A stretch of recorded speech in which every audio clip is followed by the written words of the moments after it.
जिसका नाम है बालक के विकास की अवस्था है। और पहला प्रश्न आपके सम्मुख आ चुका है, प्रारंभिक अवस्था में शिशु अत्यधिक डैश होते हैं। तो प्रारंभिक अवस्था में शिशु कैसे होते हैं? प्रश्न बहुत अच्छा है।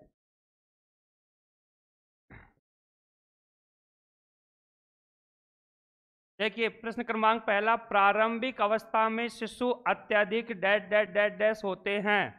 प्रश्न अच्छा है, शानदार है, बस जल्दी जल्दी जुड़ जाइए। अच्छी चल रही है सर, बहुत बढ़िया। मैं भी ऐसी आपसे आशा रखता हूँ, अपेक्षा रखता हूँ कि अच्छी चल रही होगी, क्योंकि हमारा जो प्रयास है वो बहुत ही श्रेष्ठ और सहयोगात्मक रहा है। आपका भी सहयोगात्मक व्यवहार रहा है कहीं ना कहीं। जी बिल्कुल, आगे बढ़ते हैं। प्रारंभिक अवस्था में शिशु अत्यधिक डैश होते हैं। ए ऑप्शन है बहिर्मुखी, बी ऑप्शन है निस्वार्थ, सी ऑप्शन है स्व केंद्रित और फोर्थ ऑप्शन है परोपकारी। तो प्रश्न पहला है, और क्या आंसर इसका आना चाहिए? जी बिल्कुल, आंसर आने लगे हैं, आंसर आ चुके हैं। बहुत शानदार, बहुत शानदार। क्या आंसर होगा इसका बताइए? प्रारंभिक अवस्था में शिशु अत्यधिक डैश होते हैं। तो बताइए क्या होते हैं? क्या बहिर्मुखी होते हैं प्रारंभिक अवस्थाओं में? क्या निस्वार्थ होते हैं, या फिर स्व केंद्रित होते हैं, या फिर परोपकारी होते हैं? क्या आंसर रहेगा इसका? जल्दी जल्दी आंसर दीजिए। हाँ, विजय सैम्या जी, बहुत बढ़िया, सी आंसर है। मनीष परिहार, सी है, बहुत अच्छी बात है। आगे बढ़ते हैं। देखिए प्रारंभिक अवस्था में शिशु अत्यधिक स्व केंद्रित होते हैं। ध्यान रखें बच्चों, कैसे होते हैं? स्व केंद्रित। स्व केंद्रित का सीधा सीधा सा अर्थ है बालक स्वयं पर ही केंद्रित होता है, स्वयं से ही बातें करता है, स्वयं में ही बिजी रहता है, अर्थात वो अपनी अनुक्रियाओं को दोहराता रहता है। इसको बोला गया है दोस्तों स्व केंद्रित। अपने आप पर केंद्रित होना, अपनी क्रियाओं पर केंद्रित होना, इसे कहा गया है स्व केंद्रित। क्या कहा दोस्तों? स्व केंद्रित कहा गया है इसे। तो प्रारंभिक अवस्था का सीधा सा अर्थ है शैशव अवस्था। शैशव अवस्था, शैशव अवस्था जो कि 0 से 6 वर्ष और किसी किसी बुक में 0 से 5 वर्ष दिया है। तो 0 से 5 वर्ष, 0 से 6 वर्ष को बोलते हैं शैशव अवस्था। 6 से 12 वर्ष को बाल्यावस्था और 12 से 18 वर्ष को किशोर अवस्था। तो इस तरह से हम कह सकते हैं कि प्रारंभिक अवस्था की जो है उसमें बालक स्व केंद्रित, स्वार्थी व स्व केंद्रित होता है। स्वार्थी व स्व केंद्रित है। स्वार्थी का सीधा सा अर्थ है बालक इतना स्वार्थ पूर्ण व्यवहार करता है, अपनी माँ की गोद में किसी के अन्य बालक को नहीं बैठने देता है, अपनी जो चीज़ है उस पर अपना स्वामित्व दिखाता है, अर्थात बालक उस पर अपना अधिकार दिखाता है। इसीलिए शैशव अवस्था को स्वार्थी व स्व केंद्रित की अवस्था कहा गया है। अगला बिंदु, अनुकंपा नियुक्ति का लेटर आ चुका है और जल्दी ही उनकी जो प्रक्रिया है वो जल्दी ही पूर्ण कर ली जाएगी। बिल्कुल टेंशन ना ले उदित शर्मा जी, बिल्कुल अनुकंपा जी का ऑर्डर निकल चुका है अनुकंपा भर्ती का। तो बिल्कुल टेंशन न ले, चुनाव आ रहे हैं, सब अच्छे ही कार्य होंगे। अभी तो वर्ग 3 की भर्ती डलने वाली है, रूल्स बुक आने वाली है, तो बिल्कुल आप टेंशन ना लें। हाँ बहुत शानदार, दीपक धाकड़ जी आ चुके हैं, नमस्ते नमस्ते। अच्छा सी आंसर है, बिल्कुल सही है दीपक जी, सी आंसर है। अगला प्रश्न देखिए, प्रश्न क्रमांक 2, शैशव अवस्था मानव विकास की प्रमुख अवस्था है। शैशव अवस्था जिसे इंग्लिश में इन्फेंसी बोलते हैं, इन्फेंसी स्टेज। शैशव अवस्था मानव विकास की प्रमुख अवस्था है। ए ऑप्शन है प्रथम अवस्था, दूसरा है द्वितीय अवस्था, तीसरी है तृतीय अवस्था और फोर्थ है चतुर्थ अवस्था। क्या आंसर आना चाहिए? ठीक, good evening Manisha ji, good evening. हाँ, शैशव अवस्था मानव विकास की प्रमुख अवस्था है, बताइए क्या आंसर आएगा? क्या प्रथम है, द्वितीय है, तृतीय है या फिर चतुर्थ है? दूसरे का ए आंसर आया है सोनम रघुवंशी की तरफ से सबसे पहले, बहुत बढ़िया। नीलू, विजय, जगभान, आकाश, रीना, मीना बानू, प्रियंका धाकड़, नमस्ते, बहुत बढ़िया। सभी के प्रयास सराहनीय है, बहुत अच्छा आप प्रयास करते हैं और हमारी जो अपेक्षाएं हैं उन पर बिल्कुल आप खरे उतरते हैं। बड़ी प्रसन्नता होती है आपके कमेंट्स बॉक्स में जब आपके आंसर हम देखते हैं। कहीं ना कहीं हमारी जो मेहनत है वो एक सार्थक परिणाम की ओर लेकर आपको जा रही है और यही आपको लक्ष्य की प्राप्ति सुनिश्चित कराएगी। चलो आगे बढ़ते हैं दोस्तों। शैशवावस्था मानव विकास की प्रमुख अवस्था है। तो देखिए, पहली विकास की अवस्था होती है बच्चों गर्भावस्था। गर्भावस्था होती है विकास की पहली अवस्था, जो कि 280 दिन की होती है। 280 दिन, 9 माह 10 दिन की होती है या 40 सप्ताह की होती है। कौन सी अवस्था? गर्भावस्था, विकास की पहली अवस्था। दूसरी अवस्था का नाम है शैशव अवस्था। दूसरी अवस्था का नाम क्या है दोस्तों? शैशवावस्था, 0 से 6 वर्ष। इसके बाद आती है बाल्यावस्था। तीसरी अवस्था का नाम है बाल्यावस्था। बाल्यावस्था होती है 6 से 12 वर्ष। और जो फोर्थ है उसका नाम है किशोर अवस्था। किशोर अवस्था को हम परिपक्वता की अवस्था भी कहते हैं।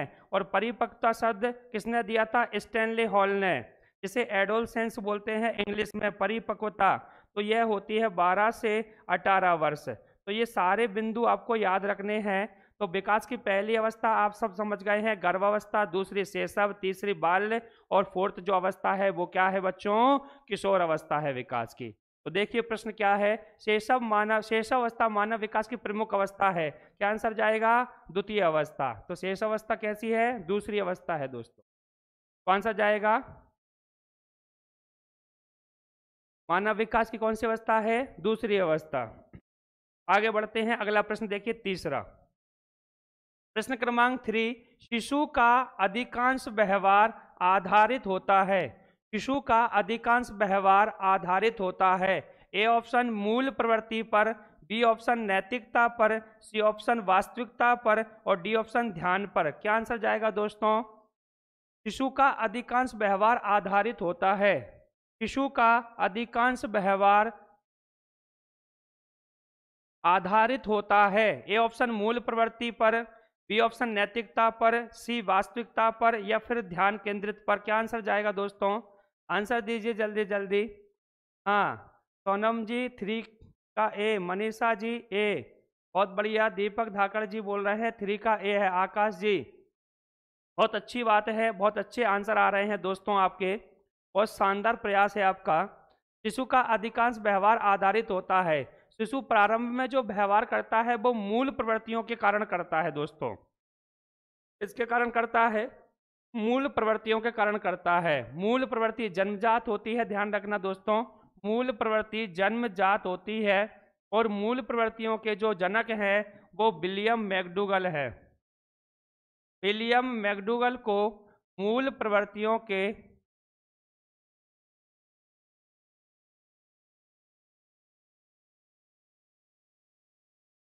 विलियम मैकडूगल को मूल प्रवृत्तियों के जन्मदाता कहा जाता है, जनक कहा जाता है। ठीक है, तो अधिकांश व्यवहार नैतिकता पर होंगे नहीं, वास्तविकता पर होंगे नहीं और ध्यान पर होंगे नहीं। तो आंसर क्या जाएगा?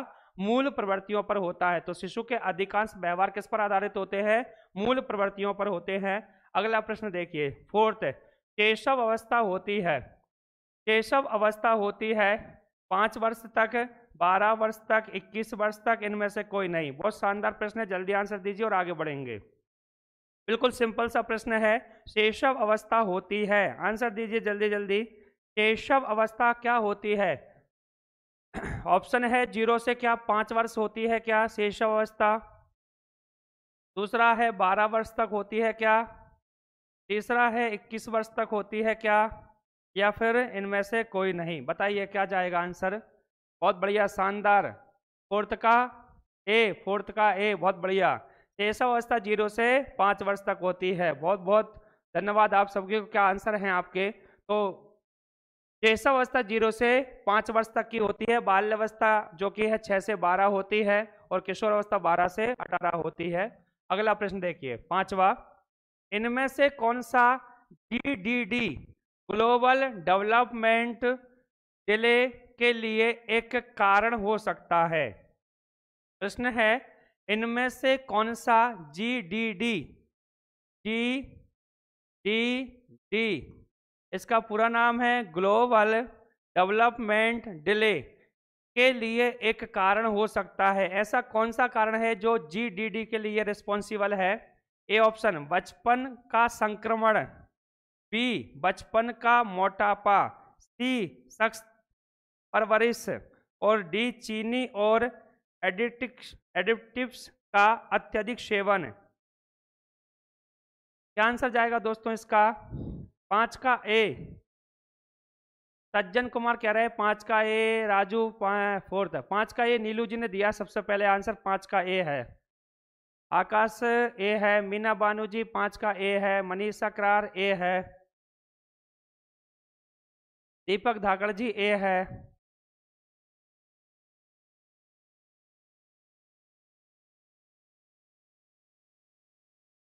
मंगल लोधा जी ए है, राजू लोधा जी ए है, मनीष परिहार जी ए है और परमार 5 का ए है। इसका जो आंसर है बच्चों वो ए नहीं है। फिर क्या है? एक बार पुनः प्रयास। ग्लोबल डेवलपमेंट डिले क्या है पहले तो ये जानिए। ग्लोबल डेवलपमेंट डिले यह एक प्रकार की जो डिसऑर्डर है, शारीरिक डिसऑर्डर है। कैसा है? डिसऑर्डर। ये डिसऑर्डर किस प्रकार का है? ये डिसऑर्डर वो है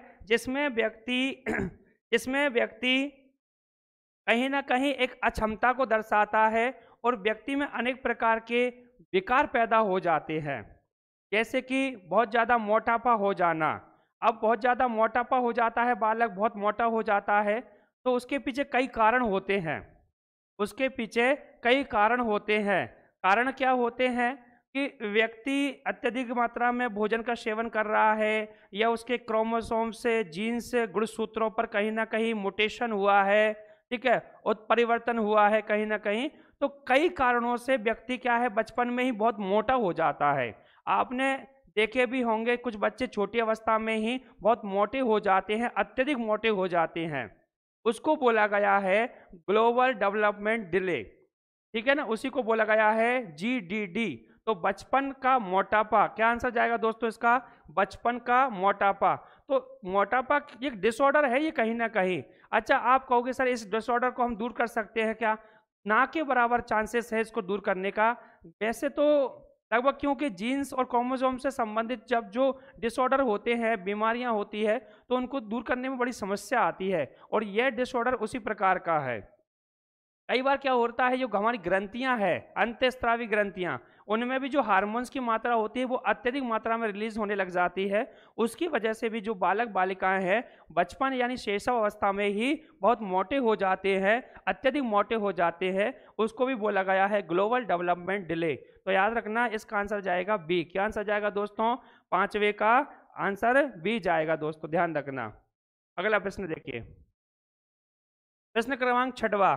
बच्चे तकरीबन इस आयु में सहकर्मी समूह का प्रभाव का अनुभव करना शुरू कर देते हैं। बच्चे तकरीबन किस आयु से सहकर्मी समूह प्रभाव का अनुभव करना शुरू कर देते हैं?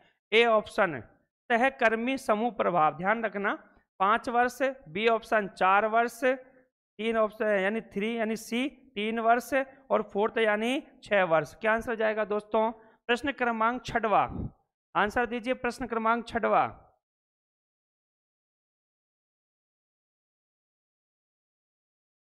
प्रश्न क्रमांक 6वां क्या जाएगा आंसर?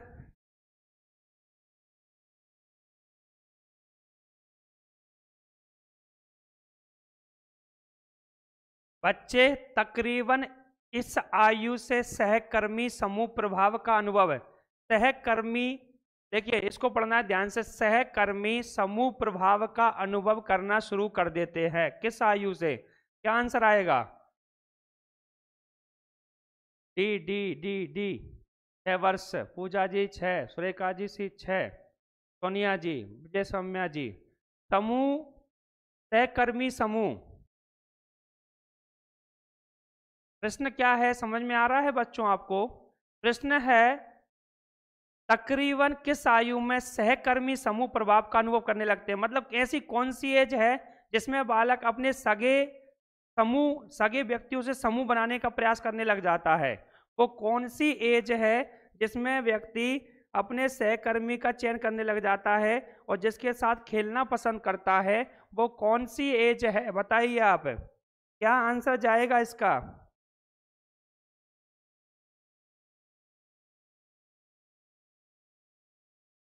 एकराज भील, बहुत शानदार जवाब है आपका। सी 3 वर्ष, बहुत बढ़िया। आंसर जाएगा दोस्तों 3 वर्ष। क्या जाएगा? 3 वर्ष में बालक जो है वो अपने ही समान सह यानी समान कर्मी का चयन करने लग जाता है। अपने ही समान बालकों को दोस्त बनाने की इच्छा उसके अंदर आ जाती है। तो आंसर जाएगा 3 वर्ष। क्या जाएगा? 3 वर्ष, ध्यान रखना 3 वर्ष। अगला प्रश्न, पूर्व बाल्यावस्था की आयु अवधि कितनी होती है? बताइए, पूर्व बाल्यावस्था की आयु अवधि इसमें कितनी होती है? क्या आंसर जाएगा पूर्व बाल्यावस्था? ए ऑप्शन जन्म से 3 वर्ष, बी ऑप्शन 7 वर्ष से लेकर 12 वर्ष, सी ऑप्शन यानी सी 4 से 6 वर्ष, और डी ऑप्शन 13 वर्ष से 18 वर्ष। क्या आंसर जाएगा? पूर्व बाल्यावस्था, प्रश्न क्रमांक 7, 7वां।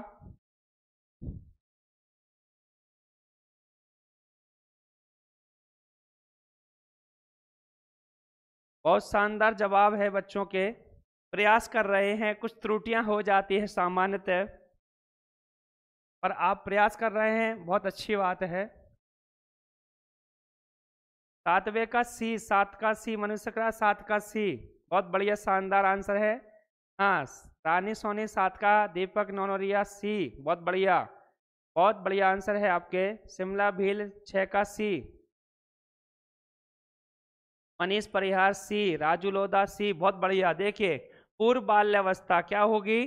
4 से 6 वर्ष। क्या आंसर जाएगा दोस्तों? 4 से 6 वर्ष। भाई पूर्व बाल्यावस्था, बाल्यावस्था होती है शैशव अवस्था, बाल्यावस्था।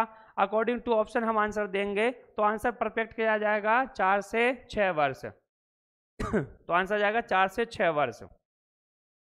8वां प्रश्न, बालक किस उम्र में ज्यामितीय चित्र आकृति बनाना प्रारंभ कर देता है?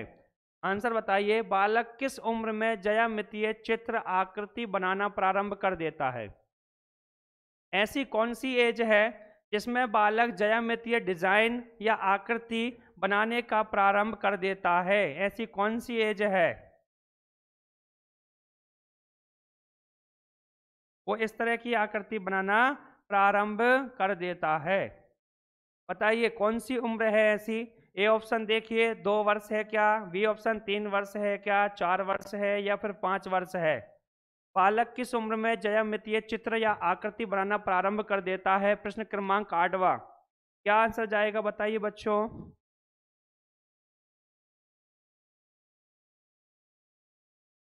बी, बी प्रियंका धाकड़ जी 8 का बी, राजू सहरिया जी बी, दिलीप जी, नीलू जी 8 का बी, दीपक धाकड़ 8 का बी, सुरेखा सोलंकी 8 का बी। बहुत शानदार जवाब है दोस्तों आपका, बहुत शानदार। बालक किस उम्र में ज्यामितीय चित्र या आकृति बनाना प्रारंभ कर देता है? तो दोस्तों इसका आंसर जाएगा 3 वर्ष। क्या जाएगा? 3 वर्ष। 3 वर्ष का बालक जब हाथ में पेन को पकड़ता है या किसी पेन या पेंसिल को पकड़ता है, तो वह निम्न प्रकार की आकृति बनाने का प्रयास करता है, और वो आकृतियां कहीं ना कहीं ज्यामितीय आकृति से जुड़ी होती है, संबंधित होती है। तो इस तरह से कह सकते हैं कि इसका आंसर जाएगा 3 वर्ष। क्या जाएगा? 3 वर्ष, यानी बी आंसर।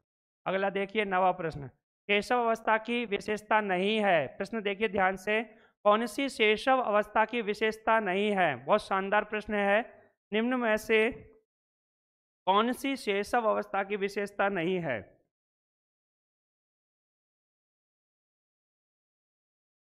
निम्न में से कौन सी शैशव अवस्था की विशेषता नहीं है?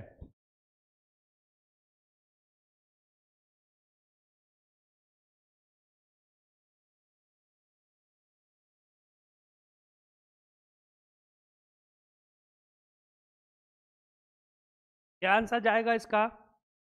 निम्न में से कौन सी शेष अवस्था की विशेषता नहीं है? ए ऑप्शन देखिए शारीरिक विकास में तीव्रता या शारीरिक विकास की तीव्रता, बी ऑप्शन दूसरों पर निर्भरता, सी ऑप्शन नैतिकता का होना, और डी है मानसिक विकास में तीव्रता।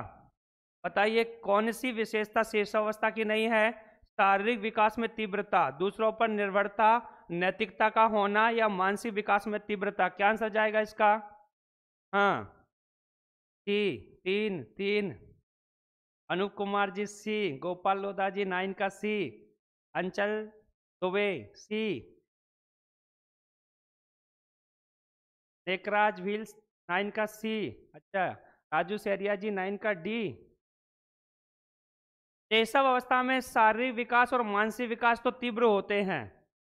शैशव अवस्था की यह विशेषता है कि शैशव अवस्था में शारीरिक विकास और मानसिक विकास तीव्र होते हैं। शैशव अवस्था में शारीरिक विकास और मानसिक विकास तीव्र होते हैं, यह तो आंसर है। ध्यान रखें आप लोग, शैशव अवस्था में शारीरिक विकास भी तीव्र होता है और मानसिक विकास भी तीव्र होता है, पर प्रश्न यहाँ नहीं वाला है, नहीं। तो दूसरों पर निर्भरता, शैशव अवस्था के बच्चे दूसरों पर निर्भर होते हैं, तो पर क्या नहीं होता है? नैतिकता का होना। नैतिकता का होना किसकी विशेषता है? बाल्यावस्था की। किसकी है बच्चों? बाल्यावस्था की। तो आंसर जाएगा सी, यानी 3 आंसर जाएगा, सी जाएगा।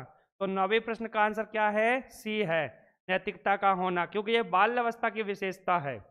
अगला प्रश्न 10वां, डैश डैश डैश डैश बाल्यावस्था के दौरान अपने तथा दूसरों के नजरिए में फर्क करने में अयोग्यता को दर्शाता है। डैश डैश डैश बाल्यावस्था के दौरान अपने तथा दूसरों के नजरिए में फर्क करने में अयोग्यता को दर्शाता है। ए ऑप्शन केंद्रस्थ यानी सेंट्रिज्म, बी ऑप्शन आत्म केंद्रस्थ यानी ईगो सेंट्रिज्म, और सी है जड़ात्मकवाद यानी एनिमिज्म, और इनमें से कोई नहीं। क्या आंसर जाएगा बच्चों? ध्यान से पढ़िए,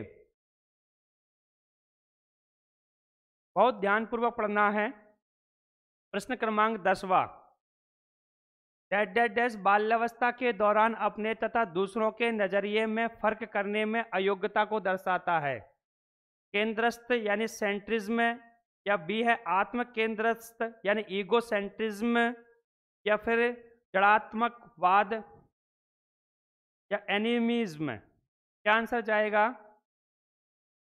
आंसर आ रहे हैं बी है, बी है, दीपक नोरिया, दीपक धाकड़ जी, प्रियंका जी, बी है, सुरेखा, हाँ 20 का है।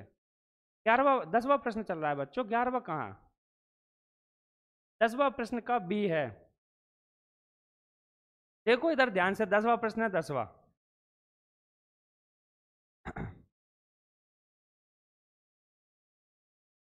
आत्म केंद्रस्थ, ईगो सेंट्रिज्म। आंसर क्या है? Ego centrism.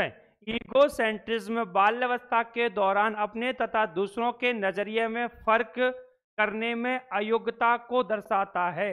इसका मतलब क्या है? अयोग्यता मतलब वो है जिसमें बालक दूसरों से प्रभावित होता है, और साथ साथ में बालक जो है ईगोसेंट्रिज्म एक अयोग्यता है जिसमें बालक स्वयं व दूसरे के नज़रिए में अंतर नहीं कर पाता है कि मेरा नज़रिया दृष्टिकोण कैसा है और दूसरे का नज़रिया दृष्टिकोण कैसा है। इसमें वह ठीक है अंतर स्पष्ट नहीं कर पा जाता है, अर्थात अयोग्य होता है।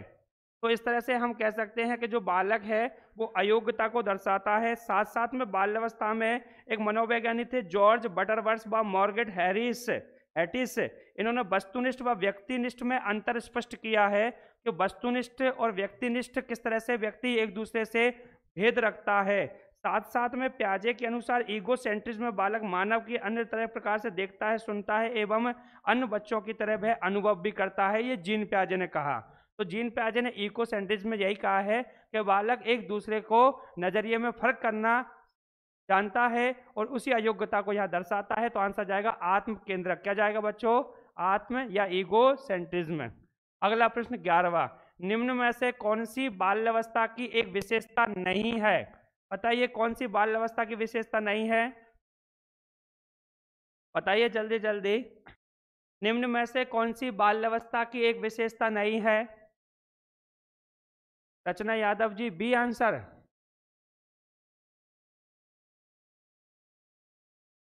निम्न में से कौन सी बाल्यावस्था की एक विशेषता नहीं है? ए ऑप्शन सामूहिकता की प्रबलता, बी जिज्ञासा की कमी, अभिवृद्धि में स्थिरता, समूह एवं खेलों में सहभागिता।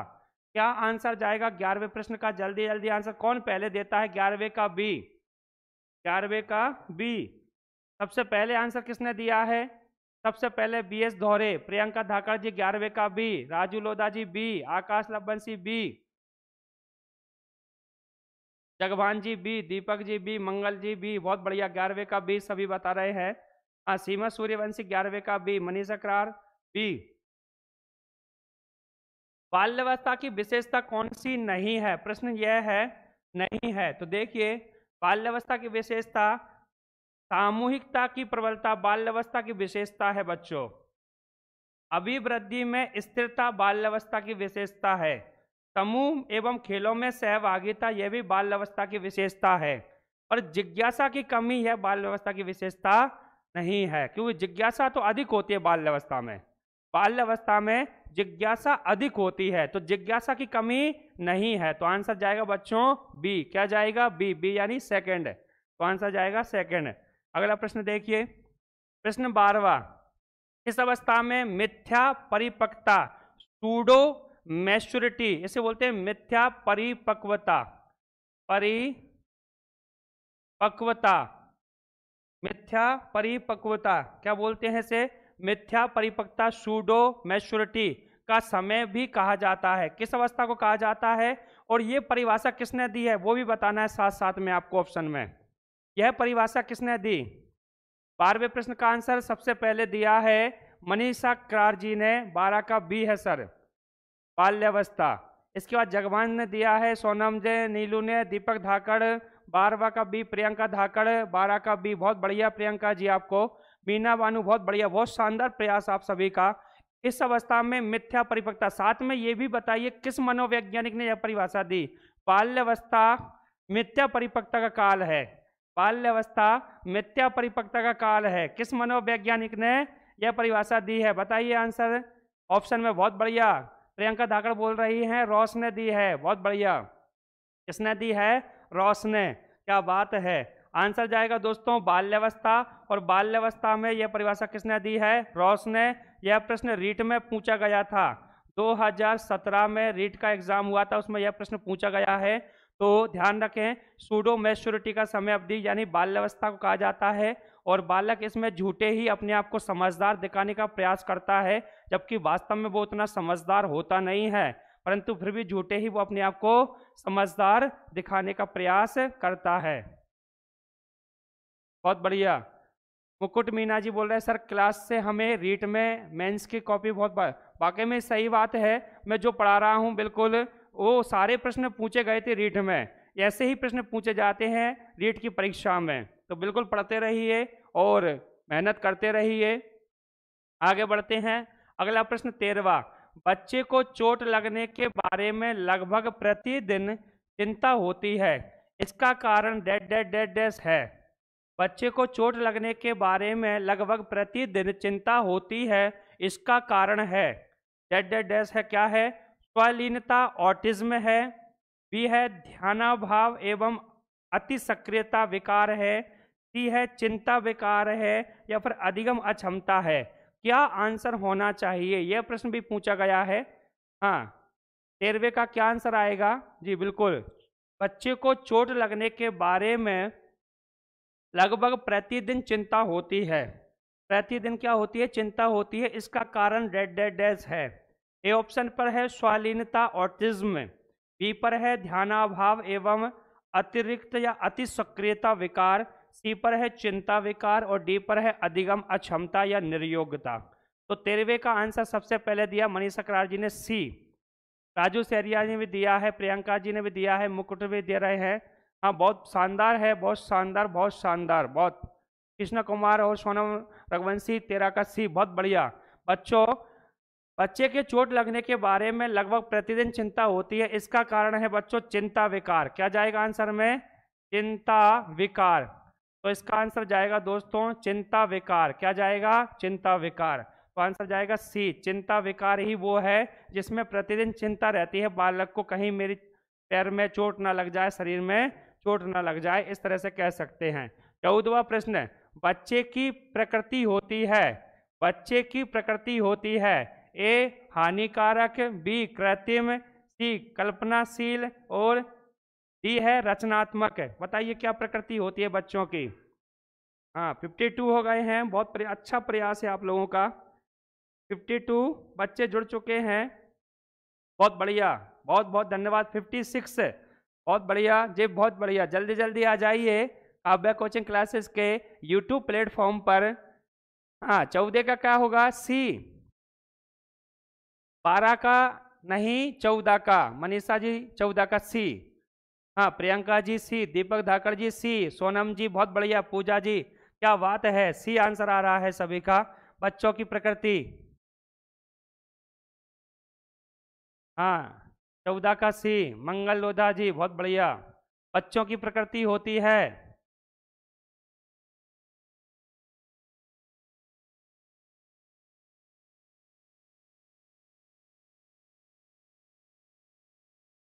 अब सुनिए, बच्चों की प्रकृति,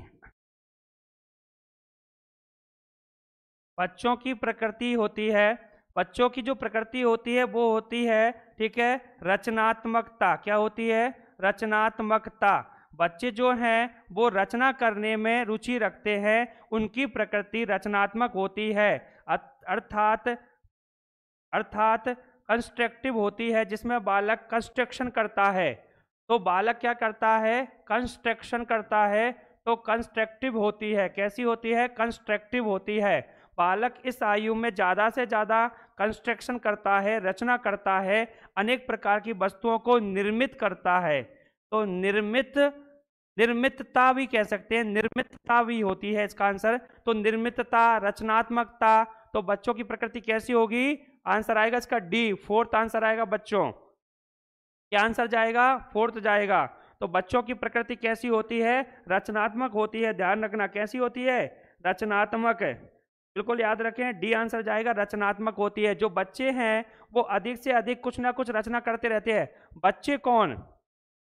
बच्चे जो 3 वर्ष के हैं, 4 वर्ष के हैं, 5 के हैं, 6 के हैं, 7 के हैं, वो सब बच्चे हैं।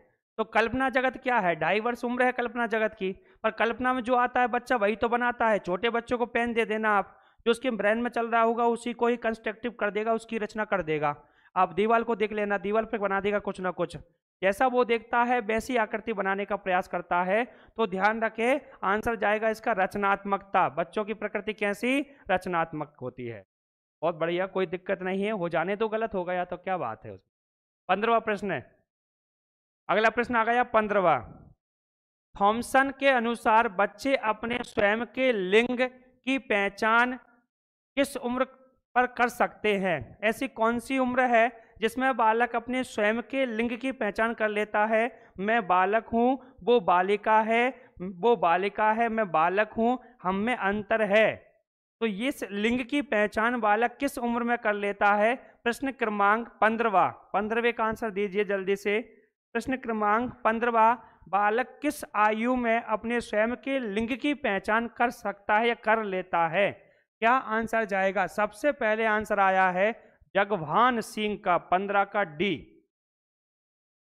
जगभान सिंह का आंसर आया है 15 का डी। देखते हैं जगभान जी आपका जो उत्तर है। मनीषा जी का आया 15 का 1, अर्जुन जी का आया डी, प्रियंका जी का आया डी। बहुत शानदार है आपका प्रयास, ऐसा नहीं है।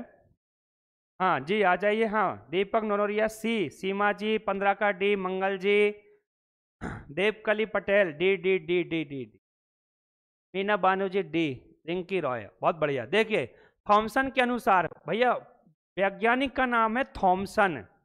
थॉमसन के अनुसार बच्चे अपने स्वयं के लिंग की पहचान किस उम्र में कर सकते हैं? तो 5 वर्ष में नहीं कर सकते हैं, 2 वर्ष में नहीं कर सकते हैं, 4 वर्ष में नहीं कर सकते हैं, 3 वर्ष में कर सकते हैं। किसके अनुसार? थॉमसन के अनुसार 3 वर्ष का बालक अपने लिंग की पहचान कर लेता है कि मैं बालक हूं कि बालिका हूं, और मैं कैसे उससे अंतर रखता हूं, रखती हूं। ठीक है ना? तो आंसर क्या जाएगा दोस्तों? आंसर जाएगा 3 वर्ष। क्या जाएगा? 3 वर्ष। किसके अनुसार? थॉमसन के अनुसार। ठीक है ना? थॉमसन के अनुसार बच्चों में स्वयं के लिंग की पहचान किस कर लेता है? तो आंसर जाएगा 3 वर्ष तक कर लेता है, 3 वर्ष की आयु में कर लेता है। 16वां प्रश्न देखिए, सामाजिक समझ में अत्यधिक कमी बाल्यावस्था के किस प्रकार में सामान्य है? बताइए क्या आंसर जाएगा इसका। सामाजिक समझ में अत्यधिक कमी बाल्यावस्था की किस प्रकार की सामान्यता है? 16वां प्रश्न है, सामाजिक समझ में अत्यधिक कमी बाल्यावस्था के किस प्रकार में सामान्य है?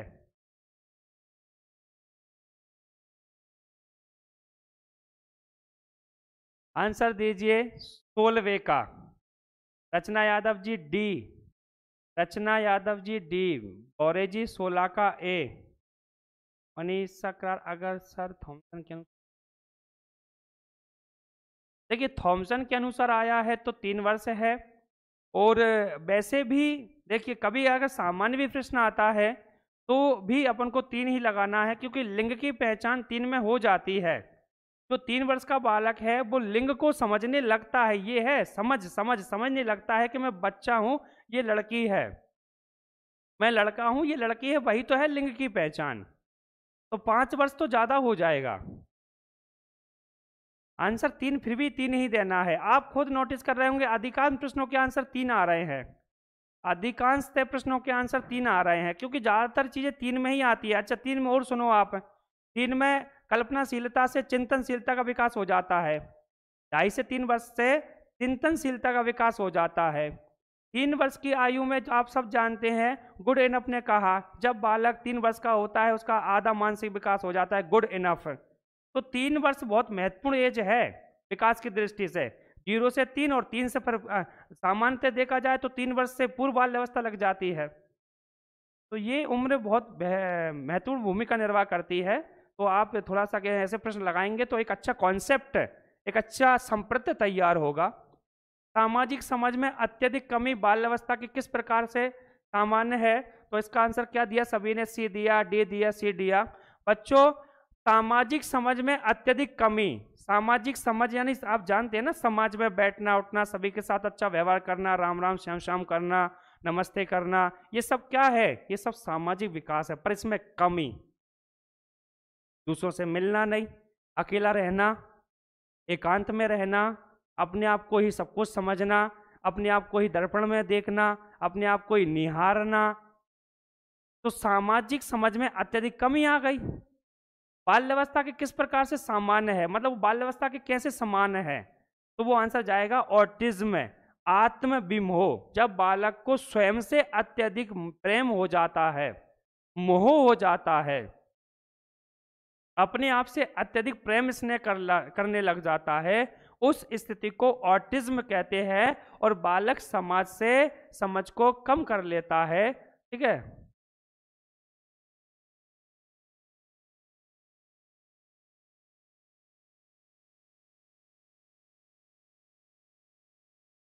तो इसमें आंसर क्या जाएगा? ऑटिज्म जाएगा। देखिए प्रश्न का जो उत्तर दिया जाता है वो उत्तर अपनी समझ के आधार पर भी दिया जाता है, क्योंकि हमें अपनी समझ का विकास भी करना है। ऐसा थोड़ी है कि किताबों में लिखा है तो वो बिल्कुल त्रुटिपूर्ण लिखा होगा। किताबों में जो भी चीज लिखी गई है बहुत अनुसंधान और रिसर्च के बाद लिखी जाती है। और आप किताब को पढ़कर अपना स्वयं के अनुभवों का भी आकलन करते हैं, क्या क्या क्या यह इस दृष्टि से सही है, या है तो कितना है।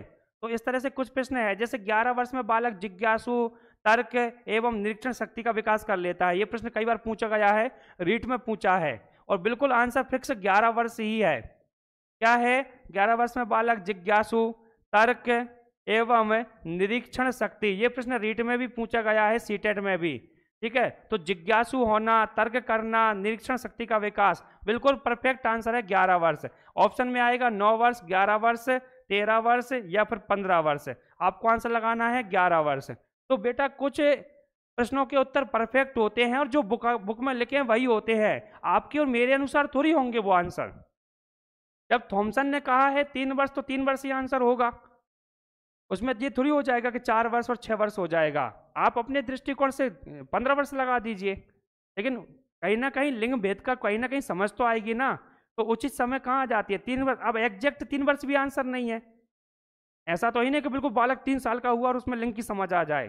कुछ बालकों में हो सकता है थोड़ी देरी से, यहाँ पर एक सामान्य आंसर तो देना पड़ेगी ना, जो सबके अकॉर्डिंग ज़्यादातर साबित होती हो, सबके अकॉर्डिंग ज़्यादातर वो प्रभावित होती हो, सबके अकॉर्डिंग ज़्यादातर वो क्रियान्वय होती हो, तो आंसर 3 वर्ष जाएगा, ये है।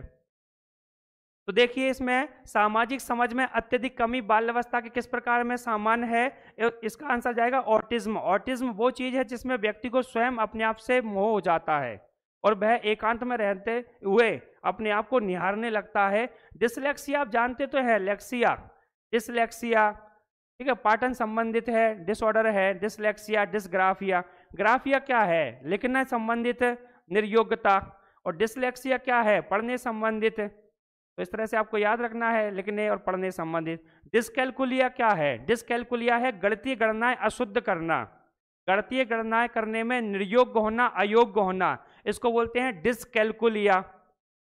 एडीएचडी क्या है, ध्यान भंग होना, या इसको बोलते हैं एडीएचडी, एडीएचडी, इसका पूरा नाम है attention deficit hyper activity disorder.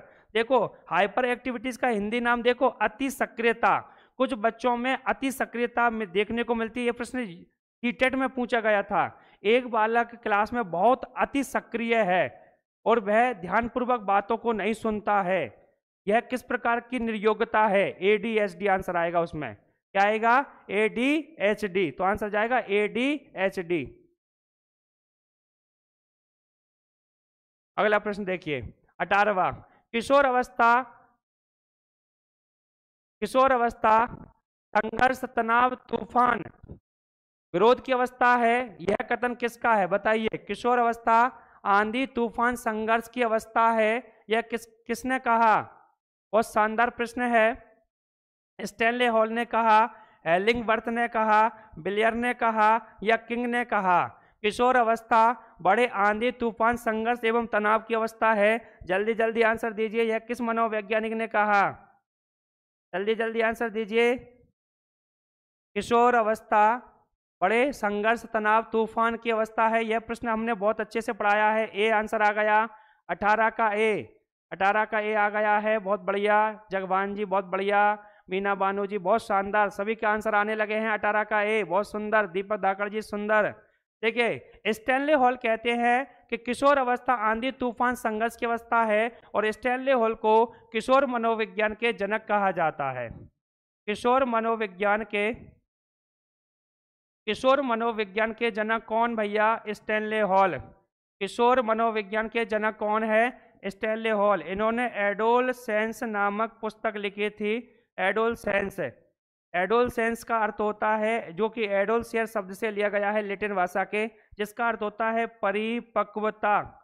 परिपक्वता क्या आंसर होता है, परिपक्वता। किशोर अवस्था के जो बालक बालिकाएं हैं वो परिपक्व हो जाते हैं सभी क्षेत्रों में, शारीरिक विकास, मानसिक विकास, संवेगात्मक, भाषा विकास, सभी में ही परिपक्व हो जाते हैं। तो ध्यान रखें किशोर अवस्था के जनक कौन, किशोर अवस्था के जनक कौन, स्टैनले हॉल। किशोर मनोविज्ञान के जनक कौन, स्टैनले हॉल। और स्टैनले हॉल ने ही बड़ी विस्तार पूर्वक अध्ययन किया है किशोर अवस्था का, इसीलिए सभी मनोवैज्ञानिक स्टैनले हॉल को ही जनक मानते हैं। तो आंसर जाएगा स्टैनले हॉल। क्या जाएगा बच्चों, स्टैनले हॉल। तो किशोर अवस्था को बड़े संघर्ष तनाव तूफान की अवस्था कहा जाता है। प्रश्न क्रमांक 19वां, किशोर अवस्था में समीक्षात्मक सोच के विकास करने के विषय में निम्नलिखित में से कौन सा कथन सही नहीं है। प्रश्न बहुत शानदार है। किशोर अवस्था में समीक्षात्मक सोच के विकास करने के विषय में निम्नलिखित में से कौन सा कथन सही नहीं है। ए ऑप्शन, भावनाओं के बजाय तर्क संगत तरीके से तर्क दें, न केवल क्या हुआ को क्यों हुआ पूछें, बल्कि कैसे और क्यों भी पूछें। सी है या 3 है, समय पर पाठ्यक्रम को पूरा करने के लिए व्याख्यान विधि का उपयोग करें। और डी है, एक प्रश्न के विभिन्न उत्तरों की तुलना और सबसे अच्छे उत्तर का निर्णय करना। बताइए क्या सही नहीं है। तो कौन कौन से सही हैं उनको छांट लो, अपने आप लग जाएगा कौन सा सही नहीं है। थोड़ा सा ध्यानपूर्वक पढ़ना तब आएगा। हाँ ध्यानपूर्वक पढ़िए, प्रश्न बड़ा है, समझ पर है, थोड़ी समझ पर है। एक ही तो प्रश्न आया है समझ पर, पहली बार पहला ही प्रश्न है समझ वाला, बाकी सब तो पढ़े हुए थे सारे ही। क्या आंसर जाएगा बताइए जल्दी से। 19वां प्रश्न है, 19 का सी, बहुत बढ़िया। प्रियंका धाकड़ जी बहुत शानदार, सोनम रघुवंशी शानदार, बहुत बढ़िया। मुकुट मीना जी बहुत शानदार आंसर, अरविंद केवट जी, रितु किरार, हाँ बहुत बढ़िया। आ जाइए, देखिए किशोर अवस्था में समीक्षात्मक सोच, किशोर अवस्था में समीक्षात्मक सोच के विकास करने के विषय में निम्नलिखित में से कौन सा कथन सही नहीं है। अब देखिए कौन सा कथन नहीं है। किशोर अवस्था में भावनाओं के वजह तर्क संगत तरीके से तर्क दें, बिल्कुल सही है। किशोर अवस्था में भाई भावनाओं की जगह आप तर्क कीजिए ना, बिल्कुल सही है। और तर्क संगत ही आप उत्तर दीजिए और तर्क अच्छे अच्छे कीजिए, तब वही तो है किशोर अवस्था की विशेषता। तो ये तो है किशोर अवस्था का प्रश्न है नहीं वाला। ना केवल क्या हुआ को पूछे बल्कि कैसे और क्यों भी पूछे। भाई किशोर अवस्था में बालक ये ना केवल क्या हुआ ये ना पूछे बल्कि क्या, कैसे हुआ, क्यों हुआ, किन कारणों से हुआ, होने के पीछे क्या रीजन है, और आगे ऐसा होता है तो क्या होगा, ये सारे तर्क वितर्क करे। बिल्कुल ये भी किशोर अवस्था की विशेषता है। सी है समय पर पाठ्यक्रम को पूरा करने के लिए व्याख्यान विधि का उपयोग। देखिए समय पर पाठ्यक्रम पूरा करने के लिए व्याख्यान विधि का उपयोग करना, हर समय थोड़ी व्याख्यान विधि का किशोर अवस्था का बालक प्रयोगात्मक विधि का प्रयोग भी करेगा, प्रश्नोत्तर, प्रश्नावली विधि सभी का ही प्रयोग करते हुए सीखेगा। तो स्वाभाविक सी बात है कि ये वाला प्रश्न नहीं है, अर्थात ये कथन सही नहीं है किशोर अवस्था के संदर्भ में। एक प्रश्न के विभिन्न उत्तरों की तुलना और सबसे अच्छा उत्तर निर्णय लेना, बिल्कुल सही है। आप सब जानते हैं किशोर अवस्था का बालक जो उत्तर लिखता है तो प्रश्नों के विभिन्न प्रकार के उत्तर लिखता है, उनमें तुलना करना कि अच्छा उत्तर कौन सा है और उसी का ही आकलन करते हुए आगे बढ़ना। तो आंसर जाएगा सी। क्या जाएगा? C answer. 20वां प्रश्न, किशोर स्वयं के लिए एक समस्या होता है, यह कथन किसका है? बताइए आंसर। किशोर स्वयं के लिए एक समस्या होता है, यह कथन किसने दिया है? यह प्रश्न पहले भी मैं पूछ चुका हूं, आज आपका रिवीजन हो जाएगा। देखते हैं आंसर कौन पहले देता है। ए ऑप्शन, क्या किलपैट्री ने कहा किशोर स्वयं के लिए एक समस्या होता है? बी बर्ले ने कहा, सी कॉलसनिक ने कहा, या डी फोर्थ हरलॉक ने कहा? किसने कहा किशोर स्वयं के लिए एक समस्या होता है? आंसर 19-20 का जल्दी से जल्दी देना है आंसर। क्या आंसर आएगा इसका? जल्दी जल्दी दीजिए। 20 का आंसर ए किलपैट्रिक मुकुट मीना जी। किशोर स्वयं के लिए एक समस्या होता है, यह कथन किसने दिया है? आंसर आ गए हैं 20 का सी अनूप जी, 20 का ए, 20 का सी जगभान जी, 20 का डी राजू लोधा जी ए। यह प्रश्न मैं पहले भी पूछ चुका हूं, एमसीक्यू लेकर आया था बाल विकास, संपूर्ण बाल विकास, संपूर्ण बाल विकास की एमसीक्यू, उसमें भी यह प्रश्न पहले पूछ चुका हूं। आज आपका रिवीजन हो जाएगा कि आप कितने ध्यान से वीडियो को देखते हैं, लर्न करते हैं। प्रियंका धाकड़ जी 20 का सी, जय आदिवासी ए, कृष्णा कुमार ओ 20 का ए सी कॉलसनिक। किशोर स्वयं के लिए एक समस्या होता है, यह कथन दिया गया है। ए ऑप्शन पर है किलपैट्रिक, बी पर है बार्ले, सी पर है कॉलसनिक और डी पर है हरलॉक। बच्चों ध्यान रखना, ठीक है ना, इसका आंसर जाएगा हरलॉक। किसने दिया है? हरलॉक। हरलॉक महोदय कहते हैं किशोर स्वयं के लिए एक समस्या होता है, यह कथन किसने दिया? हरलॉक ने दिया है। किसने दिया? हरलॉक ने। तो आंसर जाएगा हरलॉक। क्या जाएगा? हरलॉक आंसर जाएगा, ध्यान रखना हरलॉक। क्या आंसर जाएगा? हरलॉक, ध्यान रखना। इसके बाद में अगले प्रश्न की तरफ चलते हैं। 21वां प्रश्न, किशोर अवस्था में मार्गदर्शन के लिए शिक्षा में कौन सी व्यवस्था करनी पड़ेगी? बताइए आंसर। किशोर अवस्था में मार्गदर्शन के लिए शिक्षा में कौन सी व्यवस्था करनी पड़ेगी? ए ऑप्शन पर है यौन शिक्षा, बी पर है व्यवसायिक शिक्षा, सी पर है मानवता या मूल्यों की शिक्षा और डी पर है उपर्युक्त सभी। क्या आंसर आना चाहिए दोस्तों? 21वां प्रश्न है, 21वां प्रश्न, बताइए क्या आंसर जाएगा?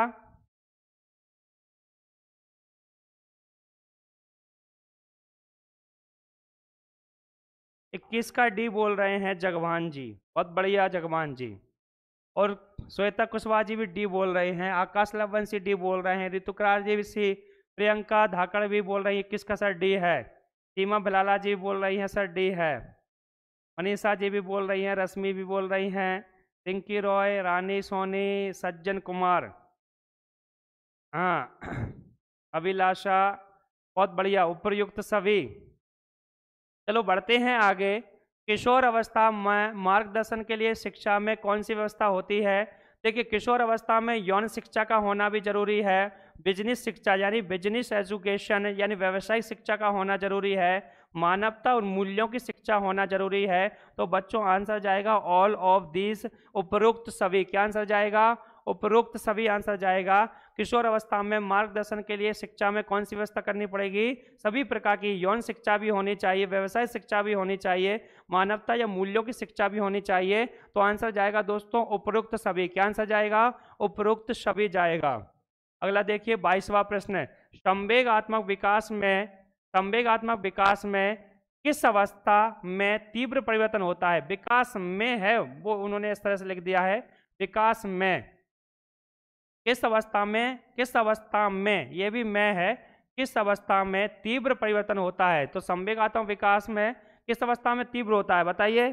संवेगात्मक विकास किस अवस्था में तीव्र होता है? आंसर दीजिए जल्दी जल्दी, बहुत शानदार प्रश्न है और अच्छा है, जल्दी जल्दी आंसर दीजिए।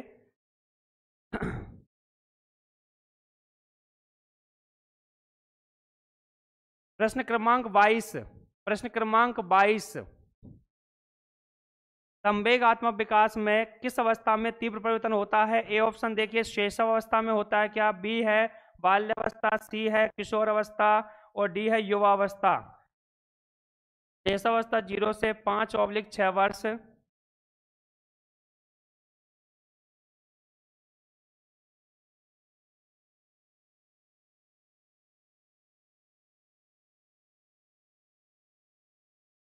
शैशवावस्था 0 से 5 वर्ष, बाल अवस्था 6 से 12 वर्ष, किशोर अवस्था 12 से 18 वर्ष, युवा अवस्था 18 से 40, 35 40 या 30 35 जो भी ऑप्शन में देते हैं उसके अनुसार आंसर देना है।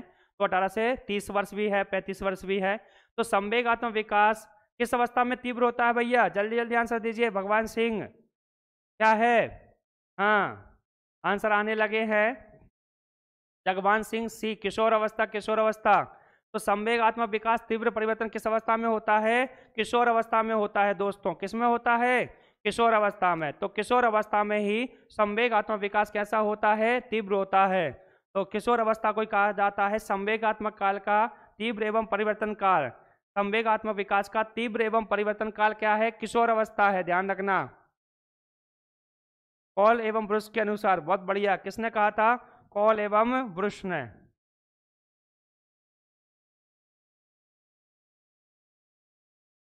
कॉल एवं ब्रुश ने कहा किशोर अवस्था संवेगात्मक विकास का तीव्र काल है। अगला प्रश्न 23वां। अगला प्रश्न क्या आएगा बच्चों? 23वां आएगा। बताइए, किशोर अवस्था की ऐसी आदत जिसमें खुद को भूखा रखने की प्रवृत्ति होती है तथा यह ज्यादातर बालिकाओं में, किसमें होती है? बालिकाओं में पाई जाती है, ऐसी अवस्था को क्या कहा जाता है? जो किशोर अवस्था की बालिकाएं होती है ना, वो ज्यादातर अपने आप को भूखा रखती है। किशोर अवस्था की कौन? बालिकाएं। किशोर अवस्था की जो बालिकाएं होती है, गर्ल्स होती है, वो ज़्यादा से ज़्यादा अपने आप को भूखा रखने का प्रयास करती है जिससे कि वो दुबली हो जाए, पतली हो जाए, ठीक है ना। तो ऐसी अवस्था क्या है? ए ऑप्शन है एनोरेक्सिया नर्वोसा, बी है डेलीरियम ट्रेमरेंस और स्वलीनता, सी है और डाउन सिंड्रोम, डी ऑप्शन है। क्या आंसर जाएगा दोस्तों प्रश्न क्रमांक 23 का? मनीषा करार जी ने दिया है आंसर, ए है सर। अरविंद केवट जी सी, ए है, बहुत बढ़िया। प्रियंका दाकर जी ए है, मुकुट मीना जी ए है, सोनम जी ए है, राजू सहरिया जी ए है, बहुत बढ़िया राजू जी। हाँ पूजा जी बहुत बढ़िया। तो बताइए क्या होगा? लड़कियां आंसर दे रही है क्योंकि लड़कियों पर ही ज़्यादा प्रभावशाली प्रश्न हो रहा है। हाँ उनको अनुभव भी है ना कि लड़कियां ज़्यादातर भोजन ग्रहण नहीं करती है, भूखी रखती रहती है ज़्यादातर। क्यों? तो जान लीजिए क्या आंसर है इसका। बालिकाओं में पाए जाने वाली प्रवृत्ति है किशोर अवस्था में, जिससे वो मोटी ना हो रहे, पतली रहे। तो आंसर जाएगा बच्चों ए, एनोरेक्सिया नर्वोसा। एनोरेक्सिया नर्वोसा एक ऐसा मानसिक विकार है, डिसऑर्डर है। इसको मानसिक विकार व डिसऑर्डर भी कहते हैं। मानसिक विकास डिसऑर्डर, निर्योग्यता, ये ऐसा डिसऑर्डर है जिसमें व्यक्ति वजन घटाने के लिए भोजन कम कर देता है, और अवस्था में व्यक्ति अपने वजन को लेकर के ज़्यादा से ज़्यादा सजग रहता है, और वह अत्यधिक डाइटिंग न करते हुए डाइटिंग को कम करता है, साथ साथ में अत्यधिक व्यायाम के ऊपर ध्यान देता है। किस पर देता है? ज़्यादा से ज़्यादा व्यायाम पर ध्यान देता है, एक्सरसाइज पर ध्यान देता है। तो इस तरह से कह सकते हैं कि एनोरेक्सिया नर्वोसा जो है वो एक प्रकार का मानसिक डिसऑर्डर है, यह निर्योग्य है, यह एक भोजन संबंधित विकार है, तो इसको बोलेंगे नर्वोसा। आगे बढ़ते हैं, अगला प्रश्न देखिए। अगला प्रश्न आ रहा है आपके सम्मुख 24वां। वीर पूजा की भावना जागृत होती है। वीर पूजा की भावना जागृत होती है। ए ऑप्शन है किशोर अवस्था में, बी है बाल्यावस्था में, और सी है प्रौढ़ अवस्था में, और डी है इनमें से कोई नहीं। वीर पूजा क्या होती है मैं समझा देता हूं, तब तक आप आंसर दीजिए। वीर पूजा की प्रवृत्ति, वीर पूजा की प्रवृत्ति का अर्थ होता है कि कोई आदर्श व्यक्ति को हम, कोई भी नेता हो, कोई आध्यात्मिक व्यक्ति हो, गुरुजन हो, बड़े भाई बहन हो सकते हैं, उनको हम आदर्श व्यक्ति मान लेते हैं। क्रांतिकारी हो सकते हैं, कवि हो सकते हैं, खिलाड़ी हो सकते हैं, ठीक है, वादक हो सकते हैं, उनको हम आदर्श व्यक्ति मान लेते हैं और उनके अनुसार हम अपने आप को ढालने का प्रयास करते हैं, तो उसको बोला गया है वीर पूजा। आंसर आ रहे हैं सभी के, बहुत शानदार शानदार आंसर आ रहे हैं, लगभग सभी का ही किशोर अवस्था आंसर आ रहा है, ए ऑप्शन आंसर आ रहा है। तो वीर पूजा का मतलब ही होता है किसी व्यक्ति को आदर्श मान लेना और उसके अनुसार ही पहनावा, उसके अनुसार ही हेयर कटिंग, उसके अनुसार ही शरीर की जो क्रियाएं हैं वो क्रियान्वय करना। तो इसको आदर्श को मानते हुए उसका अनुगमन करना, उसका अनुकरण करना, उसके अनुगमन के रास्तों पर चलना, ये कहलाता है क्या? वीर पूजा की प्रवृत्ति। और यह विशेषता है किशोर अवस्था की। दोस्तों क्या आंसर जाएगा? किशोर अवस्था जाएगा। क्या जाएगा? किशोर अवस्था। लास्ट प्रश्न है बच्चों, लास्ट। सहपाठियों का दबाव जब सबसे अधिक प्रभाव डालता है तो वह क्या है? सहपाठियों का सबसे अधिक प्रभाव कब डालता है? प्रारंभिक बाल्यावस्था में, मध्य बाल्यावस्था में, प्रारंभिक किशोर अवस्था में, या उत्तर किशोर अवस्था में? बताइए आंसर क्या जाएगा। लास्ट प्रश्न है। जो सहपाठी होते हैं वो ज्यादा से ज्यादा प्रभाव किस अवस्था में डालते हैं? सहपाठी यानी मित्र, सहयोगी, जो हमारी मित्र मंडली नहीं होती है किशोर अवस्था में। तो किशोर अवस्था में जो मित्र मंडली होती है वो अपने दोस्तों पर दबाव डालते हैं, नहीं यार तुझे चलना पड़ेगा घूमने के लिए गोपी सागर डैम, तू नहीं जाएगा तो फिर वो आनंद किरकिरा हो जाएगा। तो कौन सी अवस्था है जिसमें ऐसा देखने को मिलता है? आंसर दीजिए जल्दी जल्दी। अच्छा, सी आंसर आ रहा है, सीमा भलाला जी का सी आ रहा है। तो सहपाठी अधिक से अधिक प्रभाव डालते हैं, ऐसी कौन सी अवस्था है जिसमें ज्यादा प्रभाव डालते हैं?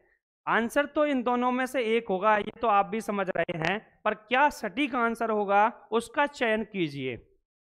सटीक आंसर क्या होगा उसका चयन कीजिए।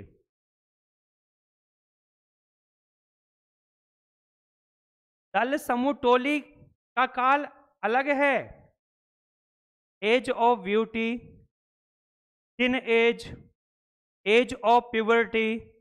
इसका आंसर तो प्रारंभिक या पूर्व किशोर अवस्था है, जिसमें बालिकाओं का विकास तीव्र होता है, बालकों का विकास थोड़ा मंद होता है।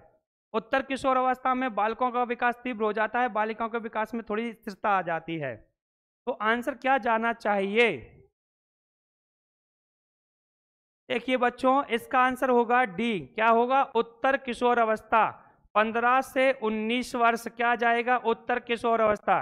11 से 14 वर्ष क्या जाएगा? पूर्व किशोर अवस्था।